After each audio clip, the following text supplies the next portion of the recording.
We would like to send out a special thanks to Best Fiends for supporting The Trail Went Cold. Best Fiends is a unique and exciting puzzle experience unlike other puzzle games out there. Best Fiends updates the game monthly with new levels and events, so it never gets old. You can download it free on the Apple App Store or Google Play. Thank you, and enjoy the show. April 24th, 1981. Miami County, Ohio. The body of a young woman wearing a buckskin poncho was discovered in a ditch alongside a remote road. She has been severely beaten and strangled to death, but since she carries no identification, she remains a Jane Doe and is given the nickname Buckskin Girl. 37 years later, genetic genealogy identifies Buckskin Girl as a 21-year-old Arkansas resident named Marcia King. There is speculation that Marcia was killed after hitching a ride with a serial killer who may have been a truck driver, but her murder continues to remain unsolved. After that, the trail went cold.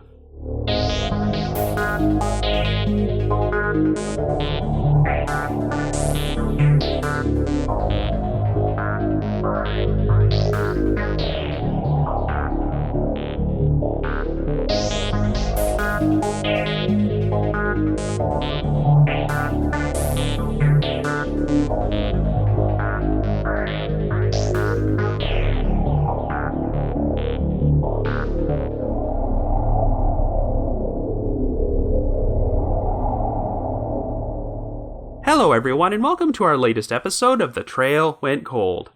I'm your host Robin Warder, and today we're going to be exploring a crime involving a victim who spent decades as an unidentified Jane Doe, the 1982 murder of Marcia King, or, as she was formerly known, Buckskin Girl.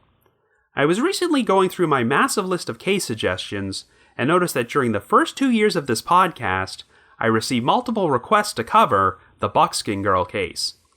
It involved an unidentified female murder victim who was discovered on a remote road in Ohio and earned her nickname because of the distinctive buckskin poncho she was wearing. She remained a Jane Doe for 37 years until the DNA Doe Project got their hands on this case and used genetic genealogy to identify her as a 21-year-old woman named Marcia King. At the end of 2018, I released an exclusive bonus episode on Patreon titled The Trail Went Hot, which explored a number of cold cases which were solved or had major developments take place that year. I briefly talked about Marcia King, but even though she was finally identified, this is technically still an unsolved cold case since we do not know who actually murdered her. Since Marcia originally hailed from Arkansas and was known for traveling throughout the country, one of the most prominent theories is that Marcia may have been the victim of an unidentified serial killer who was believed to be a truck driver and went by the CB handle Dr. No. So in today's episode, we're going to recount the story of how the woman formerly known as Buckskin Girl was identified and try and explore the different theories about her murder.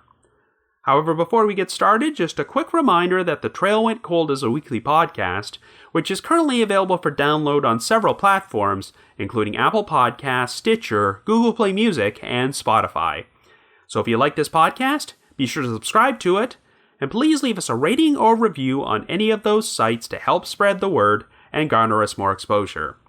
The Trail Went Cold is on Patreon, so if you would like to learn how to support the show, please visit our page at patreon.com/thetrailwentcold. For as little as $1 a month, you can garner access to exclusive rewards, which may include stickers and thank you cards, early access to episodes, and bonus content. So with all that out of the way, let us now delve into the unsolved murder of Marcia King.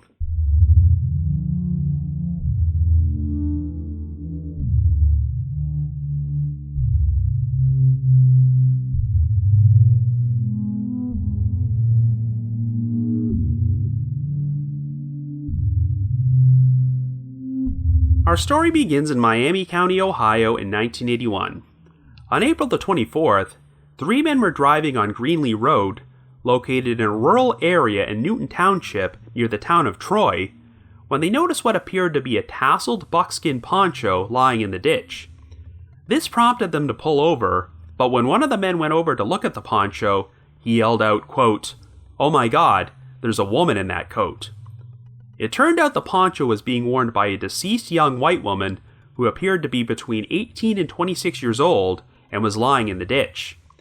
The Miami County Sheriff's Office were soon contacted and arrived at the scene to examine the victim, who was between 5'4" and 5'6" and weighed around 125 to 130 pounds. She had light brown eyes, freckles on her face, and reddish-brown hair which was braided into pigtails on each side of her head. Her ruddy complexion seemed to indicate that she had spent quite a bit of time outdoors during the final weeks of her life. While the victim had a number of scars on her body, she also seemed to have a high level of personal hygiene and dental care, as her teeth were in good condition. So on the surface, it did not appear that she was a runaway or was living a transient lifestyle. In addition to her suede buckskin poncho, which had purple lining and appeared to be handmade, the victim was dressed in a patterned brown and orange turtleneck pullover sweater and blue bell-bottom Wrangler jeans. She was not wearing any shoes or socks, but since her feet were clean, it seemed unlikely that she had been walking down the road barefoot. An autopsy would conclusively determine that the young woman was a victim of foul play, as she received considerable blunt force trauma to the head and neck before she was strangled to death. Her liver had also been lacerated, possibly as the result of a sharp blow to the stomach. There were no signs of sexual assault on the victim, and it was estimated that she was killed approximately 48 hours before her body was discovered. She carried no identification or personal belongings, and even though police took her fingerprints, dental information, and a sample of her blood, they were unable to match the victim to any missing persons or wanted criminals. As a result, she could not be identified, and due to her distinctive poncho, her nickname would become Buckskin Girl. She would be buried at Riverside Cemetery in the town of Troy, under a headstone which read Jane Doe, and several of the officers assigned to her case served as pallbearers at her funeral. Over the years, a number of local residents who did not even know the victim would leave flowers on her grave. A cemetery groundskeeper once stated, quote, "I call her Dorothy because she looks like Dorothy from The Wizard of Oz. I just want to send her home. Put on her ruby shoes and send her back where she belongs." End quote. When Buckskin Girl's case was publicized, a lot of emphasis was placed on her buckskin poncho in hopes that it was a distinctive enough detail for someone to recognize her. A composite sketch was created and circulated throughout the local media, but even though police received a couple hundred tips, none of them led to the uncovering of Buckskin Girl's true identity. Investigators believed that she was not from the area, and since she was found only 5 miles away from Interstate 75, it was suspected that she had been murdered elsewhere before her body was dumped in the ditch on Greenlee Road. All efforts to identify Buckskin Girl and her killer went nowhere, but the investigation would go in an interesting direction in 1991 when an investigative reporter named Michael Behrens published an extensive front-page article in the Columbia Dispatch which explored the possibility that the state of Ohio was being terrorized by a serial killer who happened to be a truck driver. The article covered a number of unsolved murders involving young women, most of them sex workers, which had taken place in Ohio over the past several years. Even though each of the victims was found in a different county, there were enough similarities between the crimes to suggest that they may have been committed by the same perpetrator. In all of these cases, the victim was beaten or strangled to death, or both, and would have such items as their jewelry, clothing, or shoes taken from them before their body was dumped alongside an interstate. Barron suspected that the killer was a truck driver who traveled across the state, which is why his victims' bodies were found so far apart in different counties. Some of the victims were last seen at truck stops, where sex workers were known to serve as truckers, and they would make arrangements by communicating with each other on CB radio. At least 2 of the victims went missing after supposedly speaking with a client who went by the CB handle Dr. No, which would become the nickname for the suspected serial killer. Anyway, it was believed that Dr. No may have been responsible for the unsolved murders of at least 8 women throughout Ohio over the course of one 9-year period, and we will be going into more detail about the other victims later on in this episode. But even though Buckskin Girl's murder took place 4 years before any of the other murders, and there was no evidence that she was a sex worker, it was theorized that she may have been Dr. No's first victim. There were enough similarities with the other aforementioned crimes, as Buckskin Girl had been severely beaten and strangled to death before her body was dumped next to a road, and her missing shoes may have been taken by her killer. Following the publication of Michael Barron's article, the Ohio Attorney General and the Buckeye State Sheriff's Association formed a special task force to explore potential links between the crimes. In February of 1992, Buckskin Girl would receive a bit of coverage on national television when Unsolved Mysteries produced a segment about these murders. The segment featured a very brief glimpse of her composite sketch, though it simply referred to her as an unidentified murder victim, and at no point did they use the name Buckskin Girl. In spite of this, she continued to remain unidentified, and her death was never conclusively linked to the other Ohio murders. However, the Miami Valley Regional Crime Lab was able to extract DNA from the blood sample which had been taken from Buckskin Girl and generate a DNA profile which would eventually be entered into the National Missing and Unidentified Person System, aka NamUs.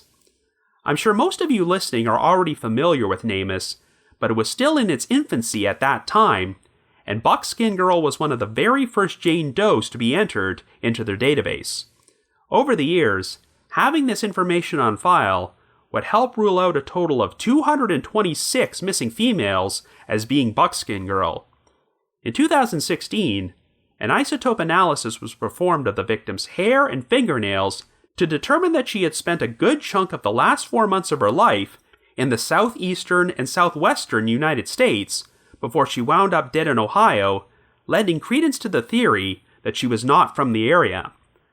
High levels of soot were also found in the victim's clothing, which seemed to indicate that she had a lot of exposure to vehicular traffic prior to her death, supporting the idea that she was a hitchhiker.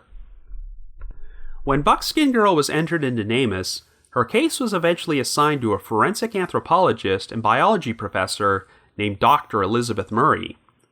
While attending an American Academy of Forensic Sciences conference in 2017, Dr. Murray crossed paths with forensic genealogist Colleen Fitzpatrick, who had recently co-founded a volunteer-based non-profit organization called the DNA Doe Project, alongside genealogist/researcher Margaret Press.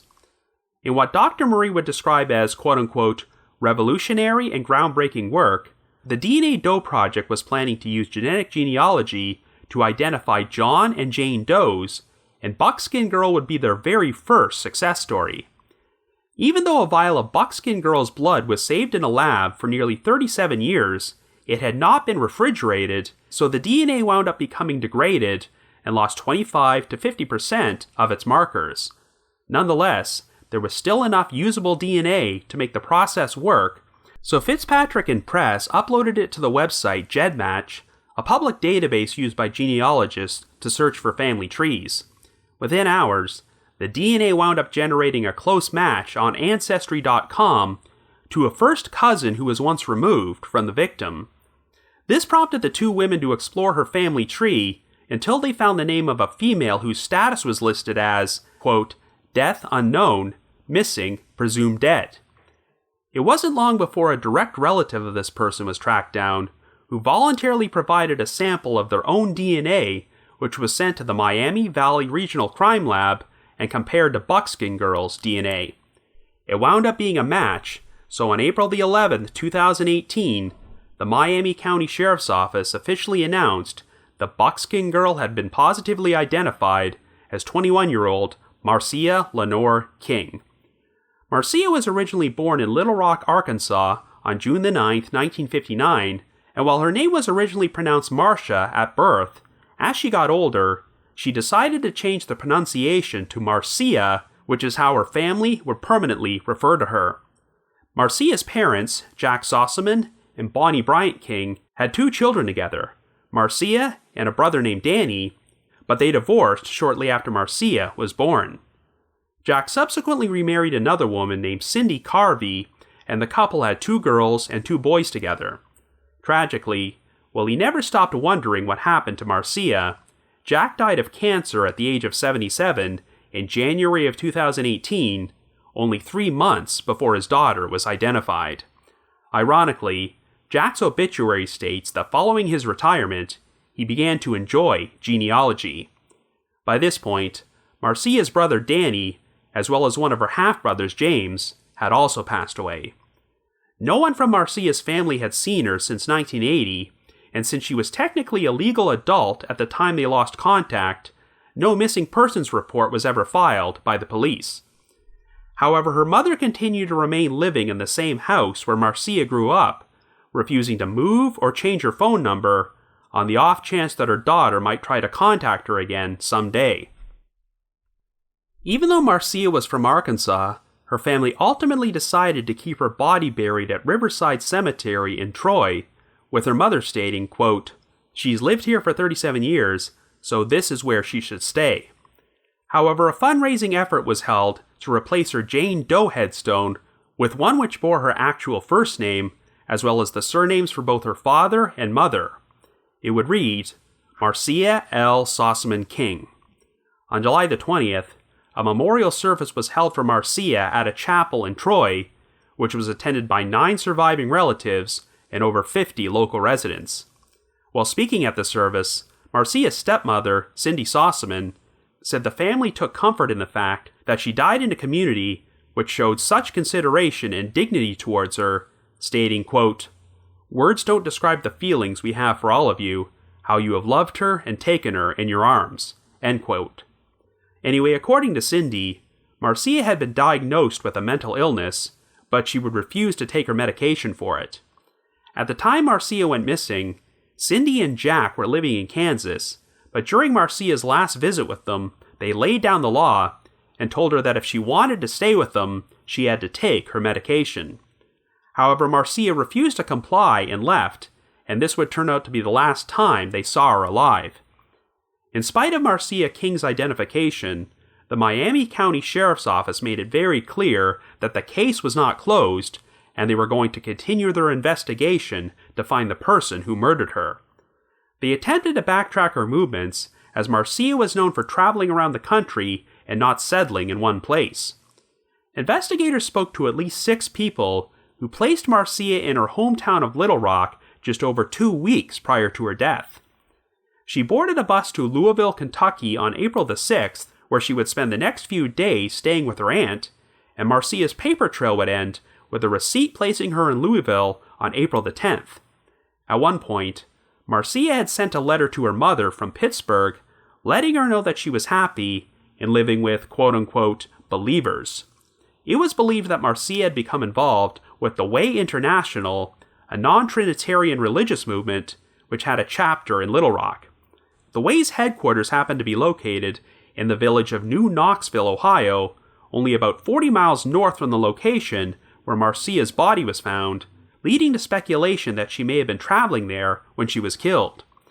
In February of 2020, it was announced that hair samples retrieved from the original crime scene were being sent to a paleogeneticist at the University of California to see if nuclear DNA could be extracted from them.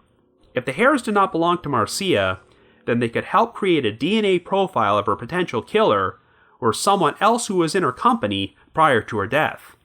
But for the moment at least, the murder of Marcia King continues to remain unsolved. So I guess you could say, the trail went cold. But before we continue, we would like to take a moment to thank our sponsor, Best Fiends. One of the things I love about true crime is that the further you dig into a story, the more layers you uncover. On each episode, I often cover cold cases which have so many layers that they feel like a massive jigsaw puzzle, and I'll make an attempt to put the puzzle together and figure out what might have happened. Well, that's part of what I love about the puzzle game Best Fiends. Reaching each new level feels like uncovering a new layer in a story, one you get to take part in. And the best part is, the longer you play Best Fiends, the more fun and exciting it gets. Best Fiends updates the game monthly with new levels and events, so it never gets old. And it treats the game like a service for their players. In the past, I was not someone who played a lot of games, but I've been playing Best Fiends for nearly a year now, and I'm coming very close to reaching the milestone of level 700.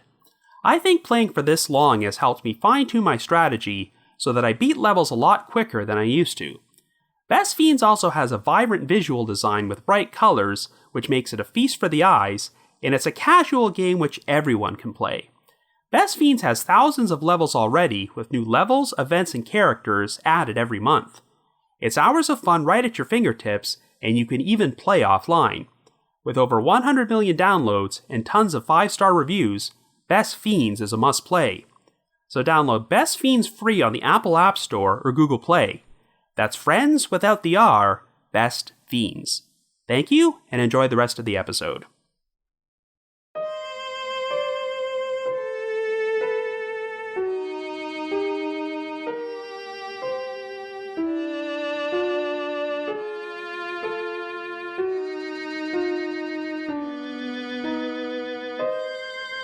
Anyway, even though we are only about 2.5 years removed from the identification of Marcia King, it almost feels like this event took place a lifetime ago, since it was pretty much a game changer in the field of solving cold cases.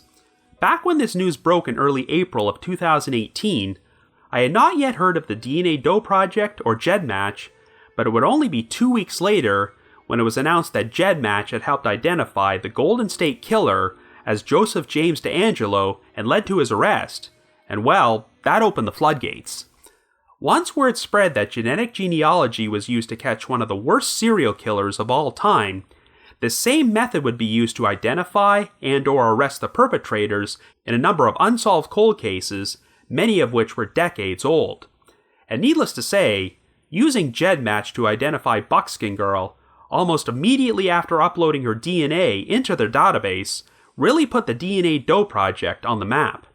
Ever since then, the organization has managed to solve a number of high-profile cases involving unidentified decedents, which include, among many others, Lyle Stevick, Joseph Newton Chandler III, Lavender Doe, Bell in the Well, and a case which we once featured on The Trail Went Cold, Orange Socks. In case you're not familiar with that story, it involved a murdered Jane Doe who was discovered in Texas in 1979 and was given that nickname because the only clothing on her body was a pair of orange socks. Last summer, the Jane Doe project helped identify the victim as Deborah Jackson, but while it was great news that she finally got her name back after 40 years, the case is only partially resolved since we still don't know who killed her. Even though serial killer Henry Lee Lucas confessed to her murder and was sentenced to death, it now seems very likely that he was not the actual killer, since Lucas was notorious for falsely confessing to murders he did not commit, and evidence placed him over 1,000 miles away in Florida at the time this crime took place. The same logic applies to the Buckskin Girl case, because even though she was identified, this is technically still an unsolved mystery. We have yet to discover the identity of her killer, which is why Marcia King deserved a full episode about her story. In many of these older cases involving unidentified decedents, it seems to be a recurring theme that the victim was never officially reported missing. During the past few decades, a number of John and Jane Does have been identified after their profiles were cross-checked with unsolved missing persons cases, but that doesn't help much when the victim does not actually have a missing persons report on file. This is why the Jane Doe project has become such an invaluable resource for identifying people who have fallen through the cracks. More often than not, it turns out these decedents were found at a location which was a great distance away from where they originally hailed from, and that definitely applies to Marcia King, who spent most of her life living in Arkansas, but was murdered around 700 miles away in Ohio. You might be wondering why Marcia's family never reported her missing or put up a much stronger effort to find her, but I always have to reiterate that when it came to law enforcement's handling of missing persons cases, things were just so much different during the 1970s and early 1980s. Unless the victim was a minor, or there was strong evidence to suggest that they were the victim of foul play, the police often wouldn't even file a report. Since Marcia King was 21 years old at the time her family lost track of her, she was a legal adult and technically had the right to run away and break off all contact with them if she wanted. And back then, there were sometimes logistical and jurisdictional issues with figuring out where exactly the victim went missing from. I get the sense that Marcia did not have a permanent fixed address at that time, as she spent the last few months of her life traveling and staying with various relatives in different states, such as Arkansas, Kansas, and Kentucky, and in the end, she was ultimately found in Ohio. Whenever these decedents are identified, I often see criticism directed at their families online for not doing more to search for them, but given the time period and the numerous complicating factors, I do not think blame should be placed on Marcia's family. I think they genuinely cared about finding out what happened to Marcia, but were just powerless to do anything about it. When they traveled to Miami County for her memorial service 2 years ago, you could tell the family was genuinely touched that so many people had spent nearly 40 years caring about Marcia and attempting to find justice for her, even though they had no idea who she actually was. If it wasn't for the Jane Doe project, I'm not sure anyone would have ever put 2 and 2 together, as over 200 missing young women have been ruled out as being Buckskin Girl, and since Marcia King did not have a missing persons file, she was not even on the radar as a potential candidate. Now, investigators have attempted to piece together Marcia's movements to figure out how she wound up murdered in Ohio, and it sounds like the last confirmed sighting places her in Louisville 2 weeks before her body was found. It sounds like Marcia was living a bit of a transient lifestyle at this point, but she was still taking care of herself since investigators took note of her good personal hygiene and dental work. The most logical explanation for Marcia being in Ohio is that she was planning to travel to the headquarters of the religious group, the Way International, located in New Knoxville, approximately 40 miles north from the location her body was found. It sounds like there's evidence that Marcia had become involved with the Way, including her final letter to her mother, where she mentioned living with, quote-unquote, believers. In 1981, the Way International had become a very prominent religious movement and had an estimated 40,000 members, but it was definitely not without its controversy. In October of that year, the Washington Post would publish an expose about the Way, in which a number of former members accused the group of operating like a cult and using such methods as sleep deprivation and psychological manipulation. The article contains some quotes from Lowell Stryker, the director of the Anti-Cult Freedom Counseling Center, whom I briefly mentioned during my previous episode about the Mills family murders and the People's Temple. At the time this article was published, Stryker claimed that the only cult in the United States which was larger than the Way was the Church of Scientology. While Marcia's family have not been specific about the details, they did say that Marcia had mental health issues requiring medication that she refused to take, so this could have made her susceptible and easily influenced by this group. All that being said, I'm not trying to imply that the Way International had any role in Marcia's murder. In fact, investigators have even stated that when they've questioned the Way about Marcia's case, they've always been cooperative. While there's a good chance that Marcia was traveling to the Way's headquarters in New Knoxville, she may have simply hitched a ride with the wrong person in order to get there. This individual subsequently murdered Marcia and dumped her body in Miami County, so the Way International has no actual link to the crime. So now we're going to explore the possibility that Marcia may have been the victim of the suspected truck driver serial killer nicknamed Dr. No, who targeted sex workers. According to her stepmother, Cindy Sossaman, Marcia had hitchhiked from Arkansas to Kansas in order to visit her and her husband during the summer of 1980. When they warned Marcia that hitchhiking was dangerous, she told them that she only accepted rides from truck drivers because they were, quote-unquote, nice. Well, obviously, that's a pretty chilling statement in retrospect, considering how many known serial killers have turned out to be truck drivers. But if Marcia was murdered by a truck driver, was it the same man who went on to kill a number of sex workers in Ohio years later? Well, I mentioned earlier that this theory gained traction when Michael Behrens published an article about it in the Columbus Dispatch in 1991, and the story would be featured as a segment on Unsolved Mysteries 1 year later. The show briefly featured Buckskin's original composite sketch and mentioned that she was the killer's first potential victim, but since they never actually mentioned her name, I never even picked up on the fact that this victim was Buckskin Girl until a few years ago. Anyway, the woman who was believed to be the next victim was 25-year-old Marcia Matthews. During the early morning hours of June the 12th, 1985, Marcia's body was discovered in a ditch off Interstate 70 in Richland County after last being seen at a truck stop in Mansfield, 1 mile away. She had been badly beaten with a blunt object, which fractured her skull, but she was still alive and rushed to a hospital.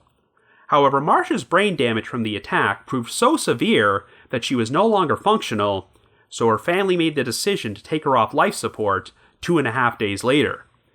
On July the 20th, 1986, the body of 23-year-old Shirley Dean Taylor was found behind a concrete barrier on Interstate 71 in Medina County. She was beaten across the face with a blunt object and strangled to death, and her jewelry, shoes, and every piece of clothing she had been wearing, besides a tank top, was missing. Shirley had last been seen at a Union 76 truck stop located a few miles away in Austintown, and told people she was planning to meet a client she had spoken to over the CB radio who went by the handle Dr. No. Another similar crime took place on December the 4th of that year, when 18-year-old April Barnett went missing from the same Union 76 truck stop in Austintown. But this time, her body was found in Ashland County near an Interstate 71 rest area. She had been strangled to death, and some of her clothing was missing and would later be found 70 miles away. The next victim was 27-year-old Anne Marie Patterson, who often worked at the same Union 76 truck stop in Austintown as Shirley and April. Shortly after midnight on February the 8th, 1987, Anne Marie, who happened to be 6 months pregnant at the time, was driven from Austintown by her pimp/husband and dropped off at a truck stop in Pennsylvania, and she was last seen climbing into a black or dark blue Peterbilt truck. On March the 23rd, Anne Marie's decomposed, brutally beaten body was discovered inside a sleeping bag in a drainage ditch along Interstate 71, 250 miles away in Warren County. Some of her clothing was missing, and she received a number of blows to the head, likely with a blunt object, but an autopsy would reveal that she had been killed within 48 hours of her disappearance, and that her body may have been kept inside a refrigerated truck for nearly a month before she was dumped. The night she went missing, Anne Marie had reportedly received a call on the CB radio from a trucker using the handle Dr. No, but she initially turned him down because he had developed a scary reputation among the local sex workers. In fact, another reason he was apparently nicknamed Dr. No was because many women wanted nothing to do with him and kept telling him no.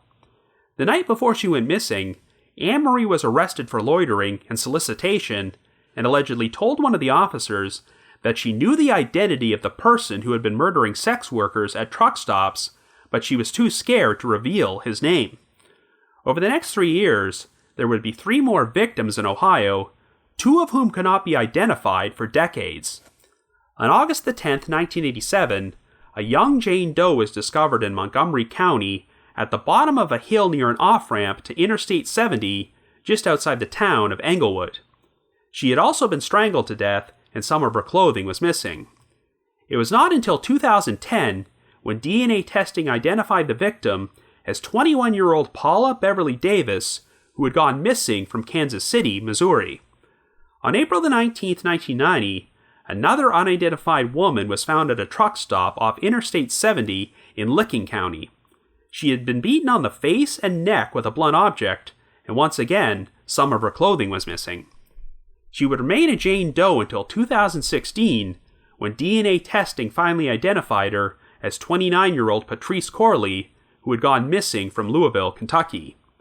The last suspected victim of Dr. No was 26-year-old Catherine Hill, whose partially nude body was found on November the 25th, 1990, in the rear parking lot of a Lake Township truck stop located near the Ohio Turnpike in Wood County. While an autopsy failed to determine her exact cause of death, she had a number of lacerations on her head and face. What's unique about this string of murders is that even though some of the victims went missing from the same general area of Ohio, each of their bodies was found in a different county. If the same perpetrator was responsible for all these crimes, It's been theorized that they might have had some knowledge of law enforcement because he knew that dumping each body in a different jurisdiction would ensure that each case was handled by a different law enforcement agency, making it more difficult for the murders to be linked together. Michael Barron's article would also explore the possibility that the same killer may have been responsible for 3 other similar unsolved murders, which took place in different states during this time period and involved sex workers who worked at truck stops. 26-year-old Jill Allen in Madison County, Illinois, who was murdered on December the 19th, 1986.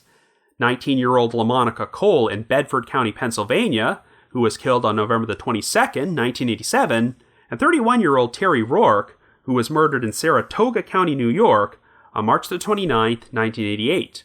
Now, over the past 3 decades, a number of truck drivers have been looked at as potential suspects to be Dr. No, but they've either been ruled out or there just wasn't enough evidence to implicate them.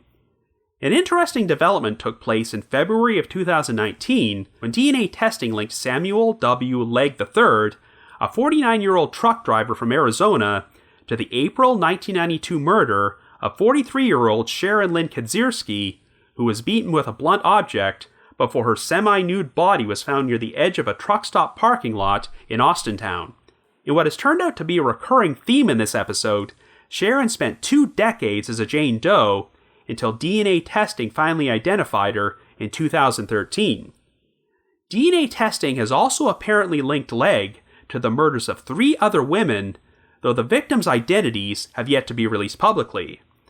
All they've said is that 2 of these murders took place in Ohio and the 3rd in Illinois. However, due to issues with schizophrenia and mental illness, Legg has been ruled incompetent to stand trial for these crimes, and he's currently committed to a psychiatric clinic in Columbus. Needless to say, there's been a lot of speculation that Legg might have been the mysterious Dr. No, but regardless of whether or not he was responsible for the murders of any of the other women I've just mentioned, it's extremely unlikely that Legg killed Marcia King, since he only would have been 11 years old at that time. Now, since the Dr. No saga is not the main topic of this episode, I'm not going to get too bogged down into exploring the theories about whether or not the same serial killer is responsible for all of these crimes. I definitely think there's a good chance that a truck driver using the handle Dr. No was responsible for murdering at least 1 or 2 of these victims, but it might be a stretch to believe he killed all of them. But of course my big concern is whether or not he actually killed Marcia King. At first glance, I was inclined to think he wasn't, and that these other cases had no connection to her murder. Putting aside the fact that Marcia's death took place 4 years earlier than all the others, some of the circumstances are quite different. The most important difference is that there's no indication Marcia was ever a sex worker, and not only did the autopsies show no signs of sexual assault, it doesn't sound like there were even any signs of consensual sex prior to her death. While we can't be 100% certain of the exact circumstances of how these other women were murdered, the prevalent theory is that the killer's MO was luring them into his rig by soliciting sex at truck stops, whereas in Marcia's case, there's no indication she was ever at a truck stop, and she might have just been picked up randomly while hitching a ride. The bodies of the other victims were also dumped alongside interstates, whereas Marcia's body was placed in a ditch next to a rural road located 5 miles from the nearest interstate. But there are some notable similarities with the other murders, and I'm sure Marcia's case wasn't grouped alongside them for nothing. Much like Marcia, most of the other victims were either beaten with a blunt object, or strangled to death, or both, and they had personal items, including jewelry, clothing, and shoes, taken from the scene. Marcia being found without any shoes or socks is definitely one of the strangest details of this case, and given that her feet were so clean, it's very doubtful that she was walking around barefoot before she was killed. Therefore, the most logical explanation is that the killer took her shoes before they left the scene, possibly as a memento of their crime. And of course, Marcia had previously told her mother and stepfather that she liked to accept rides from truck drivers because they were nice. Well, even if Marcia did accept a ride from the wrong trucker and wound up dead for it, that doesn't necessarily mean that she was killed by the same trucker who murdered a bunch of sex workers years later. On the other hand, If you believe Marcia's killer was Dr. No, then I suppose one theory is that her murder could have been a test run, and when this person became a long-haul truck driver, they decided to use this situation to their advantage in order to commit more murders spread all throughout the state of Ohio. But if I had to guess, I'd be inclined to think that Marcia's death is a completely separate crime and has no connection to the Dr. No murders. Hitchhiking was just so much more commonplace back in 1981, and since Marcia liked to travel around the country a lot, I'm sure she hitched a lot of rides during this time period, but unfortunately, she may have just wound up climbing into a vehicle with the wrong person. I definitely think her murder took place while she was attempting to travel to the Way International headquarters, and this person killed her and dumped her body before she arrived. Marcia may have accepted a ride with a stranger, or maybe she was actually making the trip there with someone she knew, but since there are no strong suspects, it's tough to know for sure. Anyway, since Marcia was not sexually assaulted, it does not sound like investigators have much in the way of DNA evidence to link them to a perpetrator, but earlier this year, they mentioned the possibility of extracting DNA from hair samples found at the scene, which may not have belonged to Marcia. So maybe this is just the break they'll need in order to find her killer.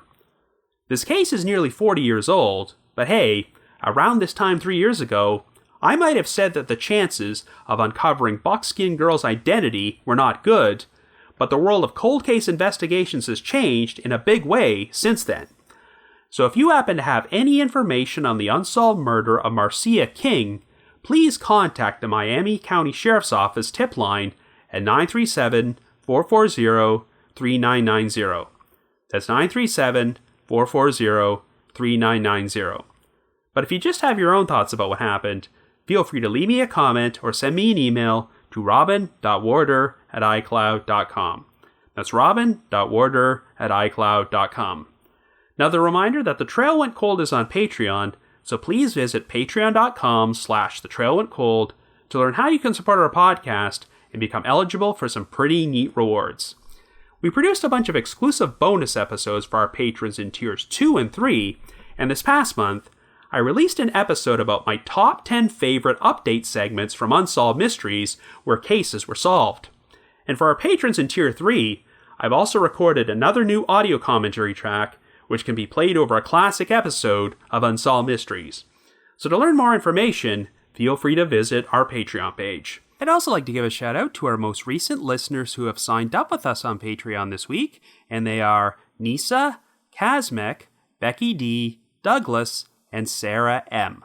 Thank you all so much for your support. I also just wanted to give another shout out to my supporters at the Unsolved Mysteries message board at the Sitcoms Online forum and the Unresolved Mysteries subreddit.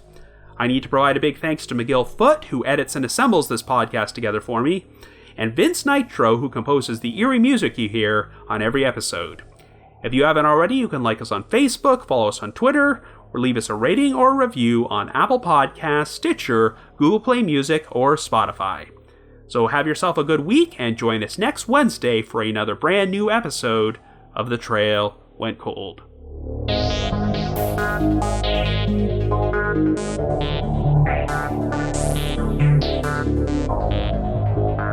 Bye.